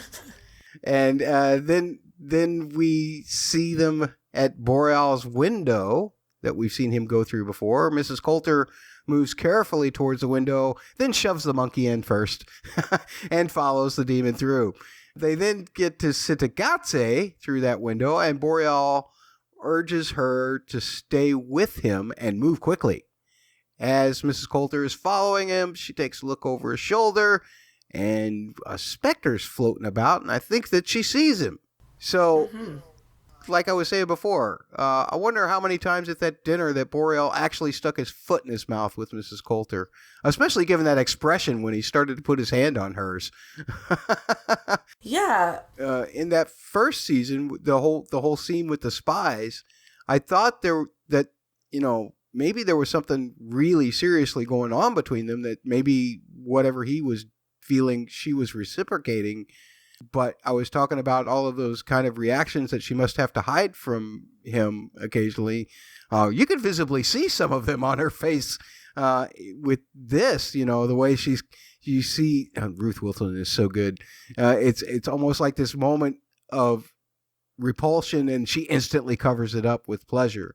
And I just wonder if is she playing him just like she's playing everybody else in the Magisterium. Absolutely, she's playing him. But yeah, Boreal is full on creep this episode. I just shivered in disgust the way he put his hand on her when he was like helping her sit down. Ugh, and the snake kind of like slithering up his arm and getting really close to her, like made me feel really uneasy. It was the opposite of how I felt about Pan and like trying to nuzzle with Will. I was really grossed out by that because they didn't show it. I actually rewound. I was like, is that snake gonna touch her hand? He's like, if so, gross. That was literally my thought, and I rewound it, and it doesn't. She doesn't, but it seemed really close. She definitely is leading him on to an extent, and I think from what we saw their interaction in season 1, she was a lot more open to, and I guess reciprocating some of the vibes he was giving to her. She was reciprocating them back, but I think now she just has too many important things to worry about, and she's not really having it as much anymore, but she knows she needs to keep him around because he's one of the few kind of allies, I did air quotes again that you couldn't see, allies that she has. So she's got to do what she got to do to keep him close or close enough. The other thing, I mean, it's disgusting, but the other thing that I just wanted to briefly make sure that I have straight in my mind now after having seen season 1 and now this scene, Boreal, the whole time that he's been traveling between Will's world and his world, has been having to do this Chitakaze stop, right? He's on the Triple C. Chitakaze Choo-Choo. And there's a stop in Chitakaze that he has to make in order to change windows, to change trains. So he's had to do that every time then, right? He doesn't just have a nonstop flight from his world to Will's. There's always a layover in Tijuana. Okay, so I guess I'm a little more confused on this point now because I assume this is the window he had been using to go in and out the whole time. Well, maybe not the whole time, but up until Azrael blew the worlds apart. And then it seemed like they mentioned another Oxford window that just went directly from Will's world to Lyra's world. But maybe I have that wrong. Maybe I'm misremembering. I don't know. I'm not quite sure at the moment. I'll have to look into that more. Okay. All right. Because see, I'm just saying we always saw Boreal enter a window at his Oxford or near his Oxford, the window that we saw him and Mrs. Coulter go into. Right. And we've always seen him exit out a window in Will's Oxford, but we never saw the stop in between. But if they're the same windows on either side, then that has to be the same route that he's traveled the whole time. Yeah, which makes it really intense that he's been doing that the whole time, even with the threat of specters. So I guess as long as you just move quickly, and even that one that Mrs. Coulter saw didn't seem to see her. So I think maybe the specters are a little slow on the uptake at times, which maybe allows them to travel a little bit easier. Like as long as they move quickly, kind of back and forth. Well, I'll tell you what, as fast as that one specter took up Tulio, the specter that went after Paradisi certainly took its time. Maybe they are a little slow on the uptake. Literally, the uptake. Well, not in Tulio's case. That was a quick uptake. Back at the cave, Mary is still trying to connect with dust or shadow particles or dark matter or whatever you want to call it. She hooks up and tries to focus or defocus or whatever her mind. She tells herself not to project, just observe, the way a good scientist does. And the machine activates and suddenly begins speaking. Ask a question. And Mary confirms that shadow particles, dust, and dark matter are all the same thing, and they are all conscious. Oh, and by the way, they're all angels. Yeah, from what they are, spirit, to what they do, matter. Matter and spirit are one. Angels have intervened in human evolution, they tell Mary. And when Mary asks why they intervene, the answer is vengeance. Dun, dun, dun. That's the last scene that I have for the show, even though it wasn't the last scene in the episode. It was near the end. I think the question that every TV viewer should be asking, vengeance against what? We don't expect an answer there, but that's the question we should be asking, right? What do they want vengeance about? And does vengeance seem very angel-like? This was my favorite scene, hands down, of the episode. Good answer. The dialogue was everything the angels said to Mary, that whole conversation was great. The sarcasm from the angels was great. So matter is conscious, evidently. I love that. That is straight from the books. It makes me laugh every time I read in the books. It made me laugh when I watched the episode. It's so good. It's so good. Loved it. Loved it. Loved it. Loved it. And Mary's just like, wait, what? I just left the church, and now you're telling me that I've been doing science because it's not the church, and I'm still here with religious things. Oh. Okay. Any final thoughts about the episode before we move on to your favorite game? I think I did well for this game this time, so let's go. Let's do it. Ooh.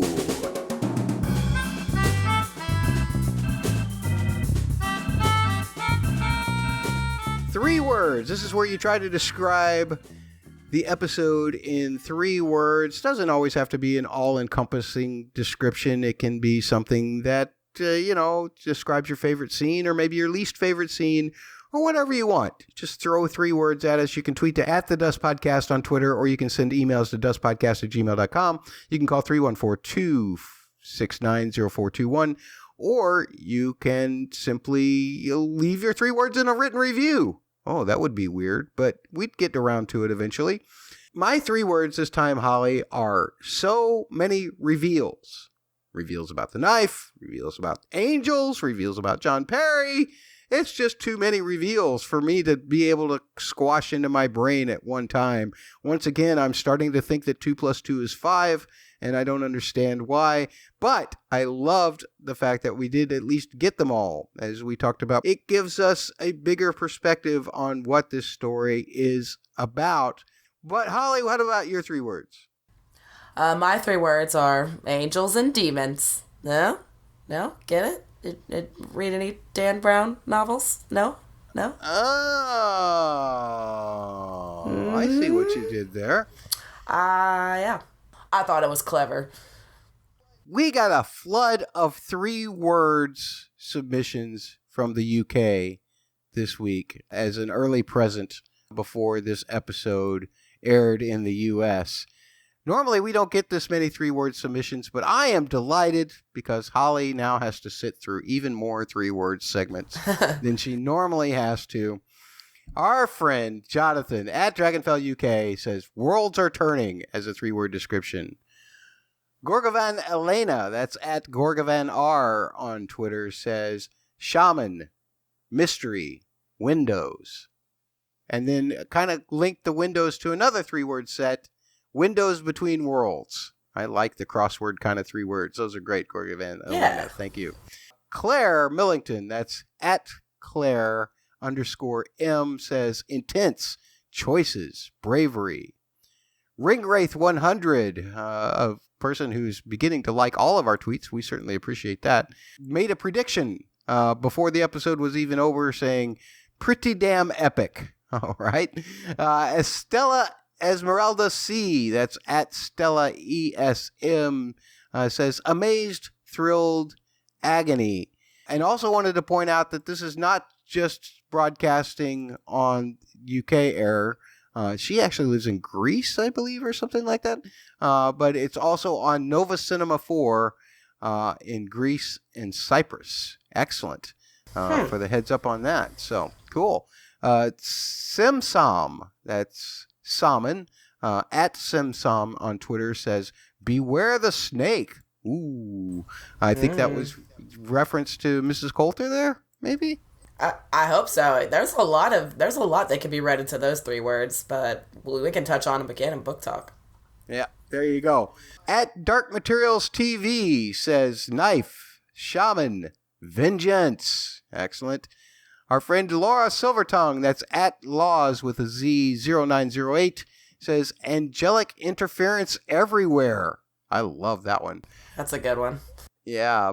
Bella, who is at MiniJLC, says, pain, snake, vengeance. Excellent.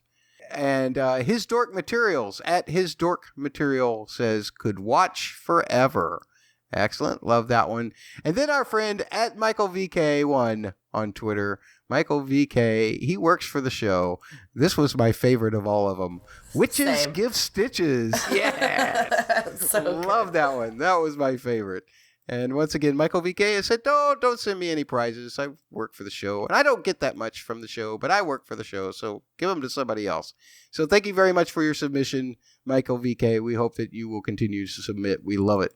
I got to say real quick before we move on that his avatar and his Twitter photo right now is working really well with our podcast today with all of our Star Wars references because he's wearing a Darth Vader helmet. So nice. That's all I gotta say. Nice. Let's move on to a game that Holly hates less. It's called What's Worse.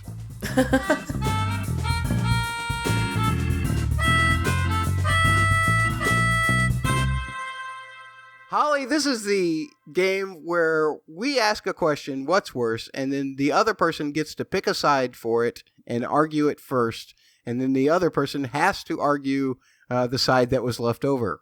So it's perfect for, post-holidays when you're trying to fight over the leftovers. How about your what's worse first, Holly? Okay. I took the easy way out on this one. What's worse, sarcastic angels or sarcastic demons? Because we had both in this episode. Well, I'll tell you what. I know what demons can do and can't do. So I'm going to say that sarcastic angels are worse because I don't know if I make them past sarcastic and into just flat angry. I don't want to feel the wrath of that. That's my argument for sarcastic angels being worse. How about you? I'll say sarcastic demons are worse because if it's your demon, you got to live with that sarcasm your whole life, and that might get pretty old. Ooh, you may not encounter an angel, so. That's true. All right, fair enough. You may have won that one, folks. We'll put that on the poll. You'll find them pinned to the profile page. All of our Twitter polls as the episode airs in the U.S. on HBO and HBO Max. I have a what's worse for this week as well. Here it is. Forcing a summoning on someone, like John Perry summoning Lee Scoresby, or then not even bothering to meet them once you've summoned them, and instead you just send your demon to say hello. What's worse, Holly? You get to choose. I don't think either of these are that bad. I'm just kidding. Yeah, I suppose it depends on how. Closely you want to be associated with Jean Perry, Stanislaus Grumman, Hot Priest. I mean, John Perry can force a summoning on me any day. And Phoebe Waller-Bridge could also greet me any day. So, I neither is worse. They're both. Oh, come on. You can't do that because then I have to argue both sides against each other. Come on. I can't. Don't make me choose between Hot Priest and Fleabag. Don't do it.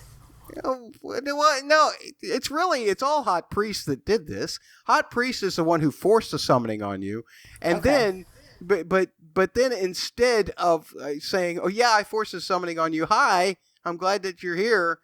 He instead just sends a bird, and the bird says horrible things like, I thought you were more hair than TARDIS. This sounds like a fantasy to me, so I'm gonna just let you down this week, Matt. I'm sorry. Put it on the poll. We'll have to put it on the poll and let our listeners decide exactly what was worse. We're going to make the audience decide for us. Again, you can find the polls pinned to the profile page at The Dust Podcast. Tweet to The Dust Podcast if you have additional thoughts about these polls as well, like stop them or anything like that. As far as feedback goes, once again, because last week's segment of Steal Someone Else's Tweet was so popular, we will once again do the same. And this time we're stealing from His Dark Materials, at His Dark Material on Twitter. Double thumbs up from us for Season 2, Episode 4 of His Dark Materials. Slicker than clans of witches in flight. Cuts us up more than the sharpest knife. Brings joy and tears to our 2020 life. But not sure how many fingers we'd like to give it. Awesome. All right. Love it. And as for the musical analysis, we're going to be talking about Double K. Double K? Well, see, you explained to me that knife, it starts with a K. So I had to do a double K here. So I went with Double K, knife noodlings. God. Oh, my authority. Noodlings doesn't start with a K? I don't think so. Oh, okay. A for effort. Before we do that, though, before we talk about the subtle knife theme, there was an interesting question that Lauren Balfe put out there that we think our listeners should follow him on Twitter, first of all, at Lauren Balfe on Twitter. But he was in the process of putting together the tracks that are going to go on the Season 2 official soundtrack. And as far as I know, it's not complete yet. It'll be out by the end of the season. But he wants to know what cuts you are most looking forward to, or what cuts from the series that you've seen so far that you would like to hear on the official soundtrack.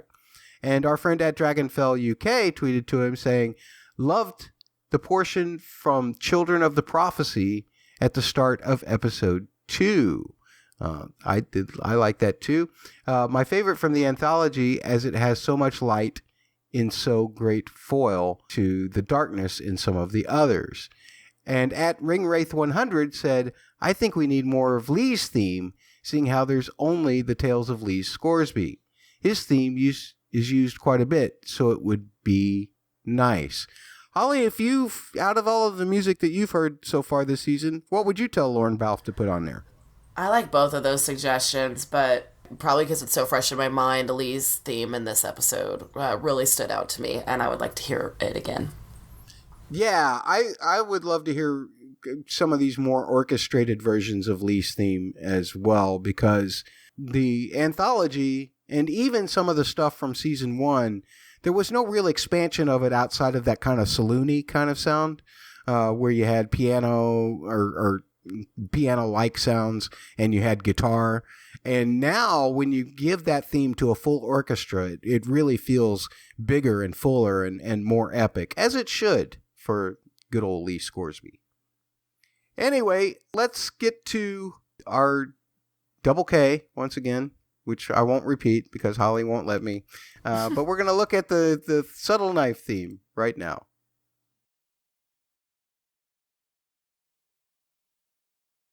Folks, that's going to just about do it for the TV only section. Remember, if you have any thoughts about the episodes of television, feel free to tweet at The Dust Podcast, send emails to dustpodcast@gmail.com, call 314-269-0421 and leave a voicemail.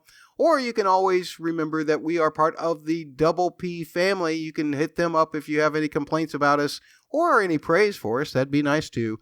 You can find them at the word double, the letters PHQ on Twitter and Insta, or you can go to facebook.com, the word double, the letters PHQ. You can also find them on YouTube. You'll find our videos for our first looks on their YouTube as well. Search for Double P Media, the word double, the letter P, Media on YouTube, or you can simply go to youtube.com/user/what, Holly? FITTENTRIM. She's done it better than me now, so we'll just give that job to her from now on. Don't forget that they do cover The Mandalorian. Parsec Passion podcast is the name of the podcast that they do covering The Mandalorian on Disney+, the wonderful Star Wars show. We brought a lot of Star Wars references into this particular podcast, so it's doubtful that either Catfish or Bubble will listen to this, but if they do, they'll be right along with us. And don't forget the Parsec Passion. Holly, if people want to talk to you about how terrible I am at doubles, how do they do so? You can find me on Twitter at HuntPants. It's weird. Yeah, and you can find me at Musical Concepts. And don't forget that we do have a special book reader section after the end music. Until then, we'll see you next time on The Dust Podcast.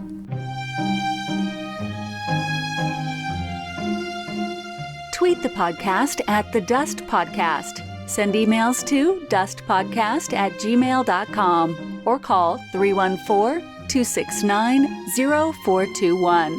Please subscribe, rate, and review wherever you get your podcasts.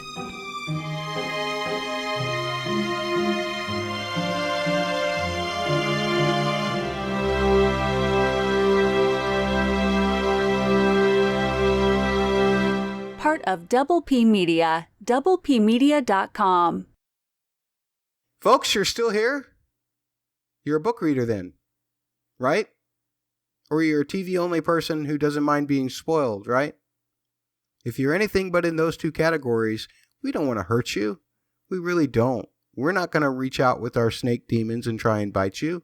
We're not going to do that. We want you to go away so that you remain spoiler-free. Do so in 3, 2, 1. Let's just right off the bat take this, again, a conversation that's been going on between you and at Dragonfell UK, Jonathan. I remember a tweet specifically where Jonathan said about the whole foreshadowing of Pan and Lyra having troubles, as they do in the Secret Commonwealth, brought up in the second episode. And then he said he didn't really see it that much in the third episode, but he'd be looking at it for it in the fourth episode. Do you feel like it's protesting about going ahead or not, or getting too far away from Lyra, or actually initiating that touch with Will? Is this more indication of independence from between Pan and Lyra? Not to me. I don't know. The way that Pan has seemed to be smarter and wiser than Lyra, kinda, but not necessarily. And I could see how, from what you know, the Secret Commonwealth, because you haven't read it, but I've spoiled some of it from you, so you know that they are like separated. Pan basically leaves Lyra, but it's not over anything like this. They're having like a real fight about their beliefs, and Pan sees Lyra changing, not for the better, for the worse, and that's why he leaves. So that's why I didn't pick up on that on this particular episode, nor was I like particularly bothered about like Pan trying to get some distance. But weirdly, I do have a few gripes about demons distancing from their humans, and I don't think that they show it enough. And that's a lot of my book bitching for this particular episode is just like little missed opportunities of things that were in the book that I think probably could have been easily portrayed on the screen. So in the books, while they're like searching around the tower and trying to figure out what's in it, Pan turns into a bird or a moth or something, and he flies way up high to try to see in the tower, and Lyra is like, feeling the pain from it, and Will's like, oh, what's wrong? And he's like, and she kind of explains to him, like, well, we can't be far apart from each other because it physically hurts. And this episode would have been we could have done that again, instead of like maybe when they were trying to figure out who's up there or like looking for ways to get in, they could have showed that and had that little bit of exposition of, to remind the viewers that maybe don't remember that not everybody can separate from their demon and it's fine. Because it seems like we see a lot of it. It's normalized now with Mrs. Coulter and now with John Perry, but we don't quite see enough of demons getting farther from their humans and having to and it being like physically painful. I think they tried to do that last episode a little bit, but it was just stressful. I think it was just more stressful that Pan wasn't with her in the car, but I don't know how close he was able to keep up and how much pain she was in, and she might have just been anxious because she was in a car with a stranger basically, and Pan wasn't with her, and that in and of itself is stressful, if that makes any sense. Well, the thing that I noted about that scene and the way they did it, and I thought it was beautiful, was the way Boreal, the sound of the car was continuing to increase in pitch, meaning that he was going faster, and there was a good 10-15 seconds between the time that Lyra got out of the car and we saw Pan come into the shot. Yeah, which means that he was that far away as far as a bird flies. Maybe you're right. Okay. Maybe you're right. I'm also thinking they're driving around in Oxford. He can't possibly go that fast where he can like outdrive a bird. You know what I'm saying? Also, don't know how fast birds fly, like on average. So maybe I should do some research before I make claims like that. But besides you also don't know how much Boreal was breaking the law. That is true. So I don't know. I feel like they kind of show more than tell, and there's some things that they tell more than they show, and sometimes they show more than they tell, and they like could flip it. You know, there's some areas where if they just did the opposite, it would work better, in my opinion. I got you. What else? Okay, so, yeah, again, I'll just kind of touch on the John Perry reveal again. I'm so glad to have him, maybe this was something that would have been difficult to do, but I don't know. I just felt let down, and like I said, I watched this with my roommate, who is a show-only viewer. She was not surprised at all that the person that Lee was looking for turned out to be John Perry's father because of the previously on. So I was like, okay, yeah, sometimes that stuff does make it kind of hard to be surprising, but I don't know. I thought they could have, I don't know how, maybe I won't talk about it because I don't have a suggestion for how they could have done it better. It just... Well, let me pose this. I think that what they should have done from the very beginning is show a picture of Stanislaus Grumman. The very beginning, when Azrael was talking about him, show a picture of him, it be John Perry. Then there's no surprise for anybody. It doesn't have to be a great reveal like there is in the books. Sometimes you just can't do in the TV show like you can in the book. They tried to do that with the whole Boreal thing, and for me it didn't work because suddenly she did remember him from the party. That didn't really work for me, but it would have been better for me, I think, if we'd have just been, as an audience, been like, oh, when is Lee gonna find out? I think that would have been more fun to stretch out through both seasons rather than the clunky way, admittedly, like you said, that they did it with this. So, just to get this right, you say we see Stanislaus Grumman from the beginning. Do you think we hide, like maybe Will doesn't know what his father looks like? Or you think it all of it should have been seen? Let the audience in on the joke from the very beginning, okay. Or on the bit from the very beginning. Okay. It's a little bit of a reveal at the end of season 1, but that's a good reveal, I think. Okay. It's the end of a season rather than clunkily at the beginning of a season. Yeah, I can agree with that. I don't know. I just feel like that was such a shock to me in the book that I just thought they would want to keep it like as a surprise for the show too, like as a twist. And now we still have more twists coming up, perhaps. I guess because in the book, Will doesn't they don't realize when they finally meet who each other are until right before John Perry is going to die, and that's so heartbreaking. And I don't know. I just feel like the way we've done it and the way we've seen it, that's his death scene is going to be a little less impactful. But maybe I'm wrong. Well, I could be completely wrong. I would happily be proven wrong. I think that you're right. I think that they can't do it that way. I think, because we saw Will just recently before he came to Chitakaze looking at videos of his father. He's going to know who the guy is. Andrew Scott just doesn't look that much different. Right. Unless he appears to Will differently when he sees him at the end. Yeah, but Andrew Scott, John Perry is not going to know what his own son looks like either. So John Perry is going to see Will, but he's not going to know that Will is his son. So there is still, I guess, that bit of a surprise there. But I just was like, I don't know. I want to be happier with it than I am, but I'm just not. I'm so happy we have him. He's doing a great job. I was just underwhelmed, very underwhelmed by all of that. And then speaking of John Perry, have they set up that he scorned a witch's love? Did they mention that already? Did we talk about that? I can't remember.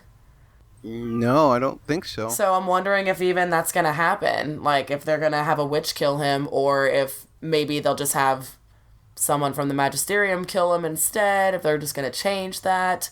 They could potentially set it up in the beginning of the next episode, if they show the witches and they're just, like, palling around, taking a break and talking about their former lovers, and one of the witches in her crew is going to be like, oh, yeah, there was this guy, Grumman, but he didn't like me back, and I'm still pretty hurt by it, so he better watch out. You suggested something.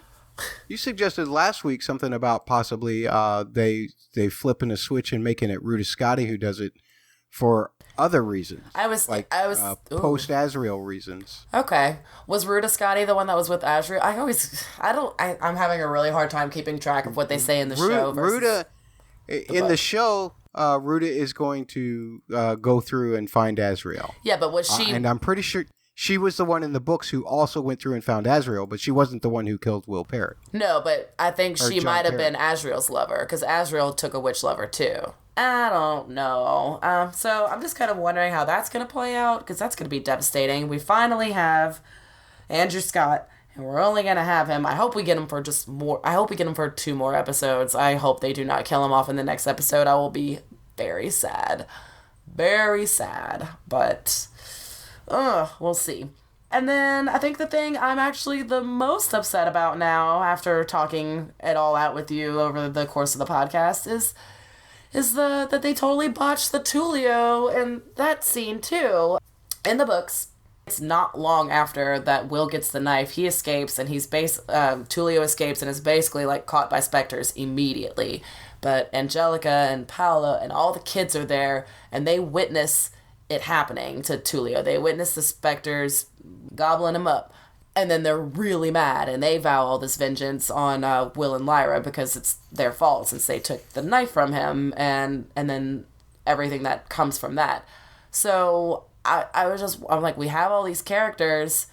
Why didn't they make a big deal about who Tulio was, who had the knife? They kind of, maybe smart, people who are paying close attention will pick up that Tulio went to try to get Angelica's attention. Maybe that's the brother that she was referring to in the last episode, but I'm not sure that people will pick up on that.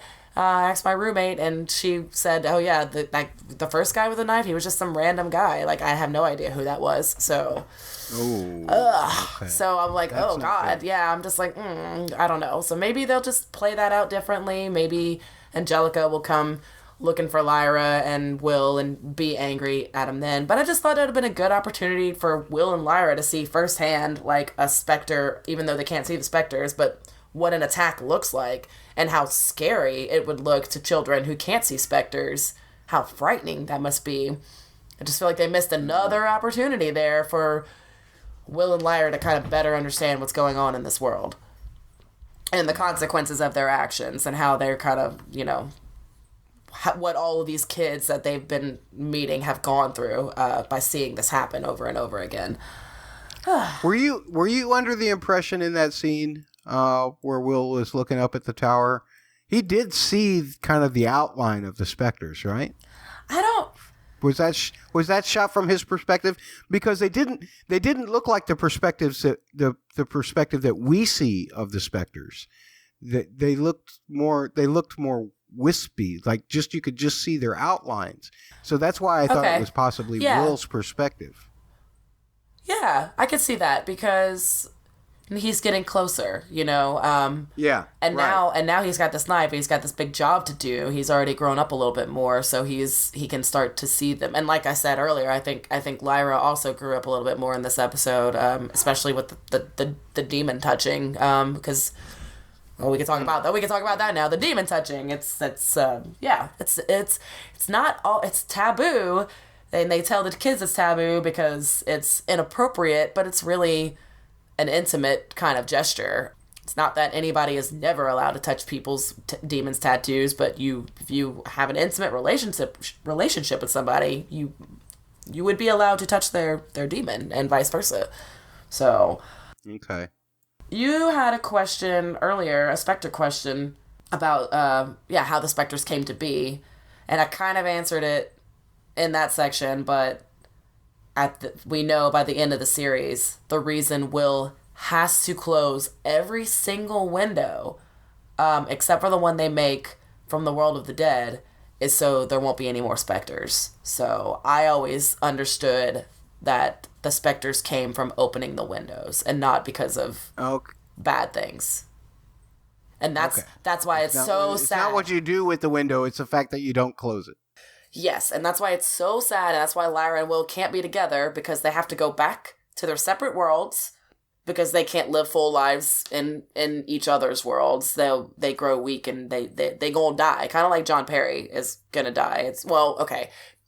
This is the sad thing about John Perry. Would have ended up dying in Lyra's world anyway, and not because he got killed by a witch, but because he just didn't belong in that world. Yep. Okay. Gotcha. So, that's what makes it super duper sad. That's why the bench is so important, because they can't go visit each other in each other's world. They can't open any more windows. He has to close all the windows and destroy the knife, and the only window they can leave open is the one they choose to leave open for the people of the world of the dead, so they don't have to stay in the world of the dead for all of eternity. And that leads out to the Mulefa, yes. Mulefa. Yes. Yeah. Yes. Okay. So, gotcha. I will say I love the change of having the cave, having, what's her name? Zephaniah. Zephaniah, yeah. Having her speak instead of having words, like on a computer screen where the audience would have to read text. This was way more effective. Good job. Good adaptive change. Love it. Very smart. It worked. It was haunting. The sarcasm evidently came off what great. Didn't work for me there? What? What didn't work for me with that was the musician in me was like, what are they speaking through? Is it just in her mind? Because there was nothing for them to vocally resonate from that machine. There were no speakers. How do you know? You saw that there were no speakers? I saw the whole layout of that thing, of that set 2 or 3 times. I didn't see any speakers. There could be speakers on the back of those monitors. Okay. I don't know. It worked for me. Okay, all right. I didn't think about it that way. But yeah, I'm willing to suspend my disbelief of the not seeing the speakers, but I can't for the life of me get over the fact that whatever I was complaining about a minute ago, any and all of it. So what's happening next week? So next week we're gonna steal the alethiometer back. And then maybe once they get the alethiometer back, they're going to run into Angelica and have some trouble there until the witches come and save them at the Witch Ex Machina. Anything else? That is all. Whew. All right. Every episode that passes, I miss the episode that was taken from us that we could not get, and it makes me sad. That's all I have to say. I have spoken. This is the way of 2020. But folks, if you want to send tweets to us at the Dust Podcast, Holly, if they want to tweet to you about the books, how do they do so? You can find me on Twitter at HuntPants. I'm on there more than I'm on our Dust Twitter, so that's the most direct way and quickest way to get through me. Sorry, that was my demon jumping up on the bed. Yeah, please yell at me, tell me I'm a dumb book reader for being wrong or anything. Feedback is great, any kind. She's really not wrong, ever. But I am often, not about music, but if you want to talk about the music, which I know doesn't really appropriately fit the book section, but I can tell you what cuts to play while you're reading certain chapters at Musical Concepts. We'll see you next time on The Dust Podcast.